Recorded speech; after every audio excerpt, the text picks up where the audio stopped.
Well, hello and welcome to this week's Real Love Revolution video. I want to start by asking you a question. Do you ever complain about something all the time? Do you ever have a situation that really makes you unhappy, but you don't change it? Do you ever wonder why you don't change it? My name is Terri Cole. I'm a licensed psychotherapist, a relationship expert, and the founder of the Real Love Revolution.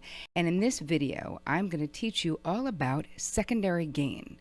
Why do we stay in situations? Why do we continue to not lose weight or get in shape? Whatever your circumstance is, drink too much, do drugs, the things that just stay continually in your life in this negative way, why do you stay there and not change it? Well, there's a reason. It's not because you want to be miserable, and it's not because you're nuts. There's an actual reason. And in this video, I'm going to teach you about secondary gain and how you can bring your own secondary gain up to the surface. And when you do, you will have a much better chance of mindfully making choices and decisions to change things in your life.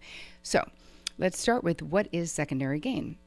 Secondary gain is something therapeutically that we talk about. It's basically a behavioral pattern or a psychological device, we call it, where it's not an obvious gain, because if we're talking about staying in a bad relationship or drinking alcoholically or not losing the 10 pounds or the 50 pounds or the 100 pounds that you think that you need any of those things to do to be happy, and why we don't do them. So there'd be no obvious gain for not changing our lives in a positive way, correct? And sure, if it was all that easy, everybody would have everything they ever wanted, right? We would all just do those things.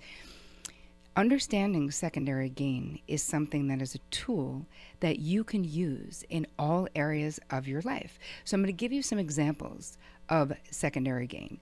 So let's say, I'm sure you have friends, or maybe you're someone who is sick a lot. Or feels they're sick, has a fear of being sick. Some people are hypochondriacs, right? Where they always believe that they're sick even when they're not. And then some people convince themselves to be sick all the time.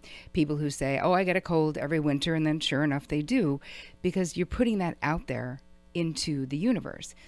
So why would someone want to be sick a lot?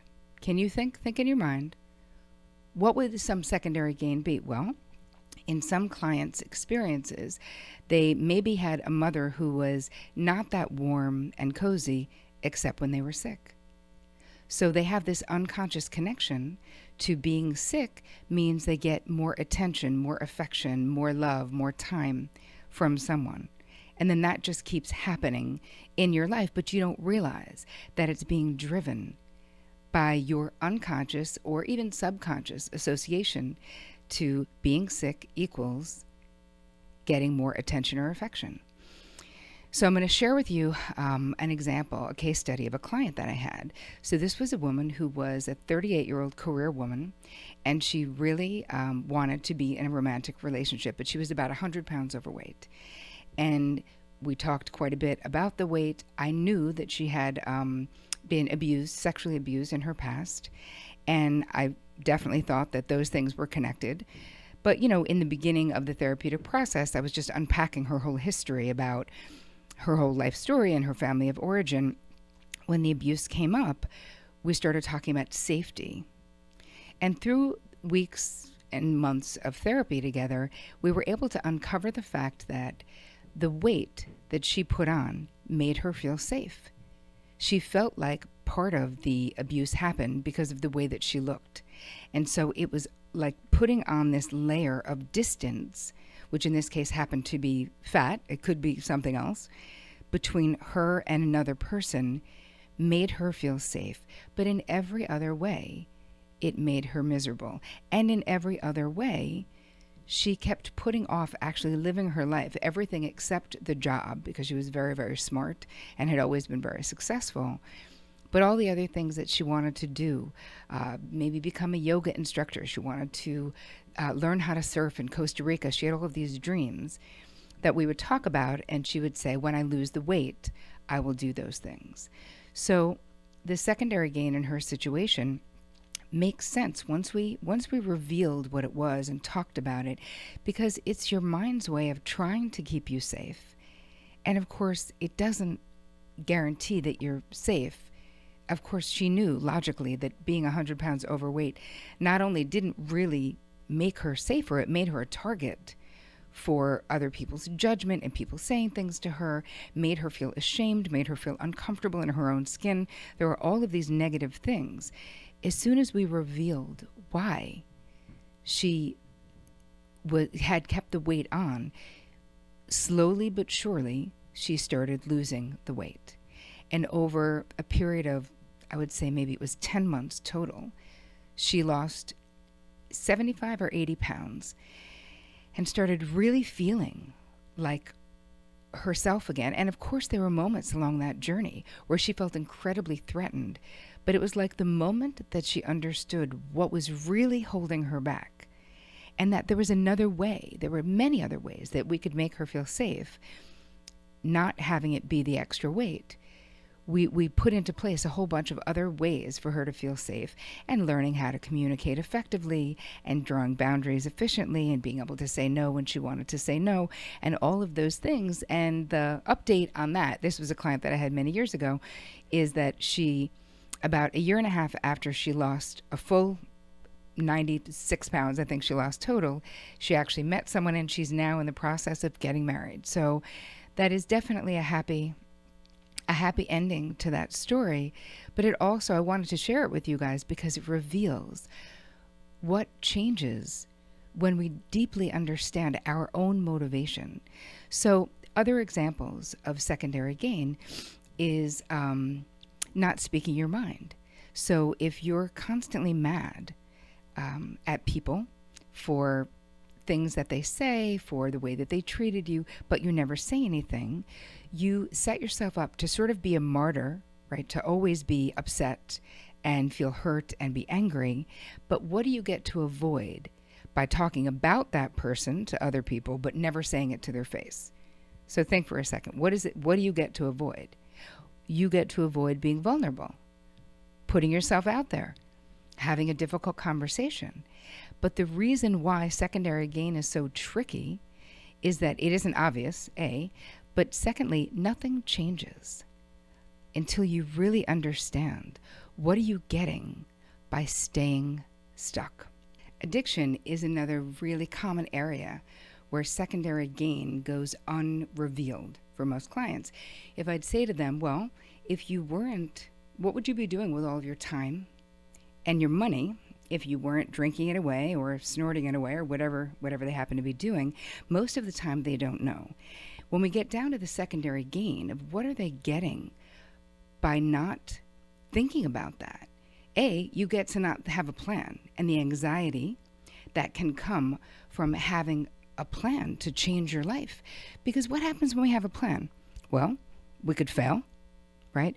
People who don't date, right? Let's talk about that. People who are putting it off until some perfection. I did a video about this, like I'll be happy when, I think it was called, something like that, about this very common process of thinking that somewhere down the road in a different place and time, you'll be ready to feel those uncomfortable feelings. That, let's say, being vulnerable with dating, being at risk of being rejected. There are so many things that if you don't date, if you stake your claim that you're going to never be in a relationship or that you're not good at that and that's not your thing, even though down deep you really want one, you really have to look at the secondary gain of, it could be as simple as not having to worry about what you look like, not getting a bikini wax or shaving your legs. And that sounds like ridiculous, but the feeling good about yourself, being healthy, that takes an effort that requires you to actually do something. So I want you guys to think about, I'm going to give you, actually at the end of this, you'll see below or somewhere, there's going to be a list, like basically empowered questions that you can answer to really reveal what is the basis, what is the unconscious secondary gain that you're getting from not changing your situation, whatever it is. And one of those questions, and don't worry, it'll be on the downloadable PDF thing, so you don't have to remember it, but basically, the first question is, if it's about weight, who am I if I'm not overweight, right? Or if it's someone who was an alcoholic, who am I if I'm not drinking every night? You have to be able to imagine yourself without this crutch, without the thing that you say you don't want, the thing that's getting in the way of the life that you do want, a life that you love. You have to be able to at least envision yourself without it.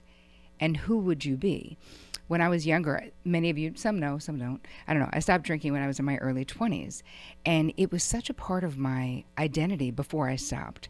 I actually couldn't even imagine what people talked about in life if they didn't drink. So much of my socialization in my young life was around alcohol, and I'd started drinking very young, and I actually stopped drinking when I was about 22, just graduating college, when I really, really saw that I didn't know who I was without alcohol as this social lubricant, sort of, or as a way to numb my feelings.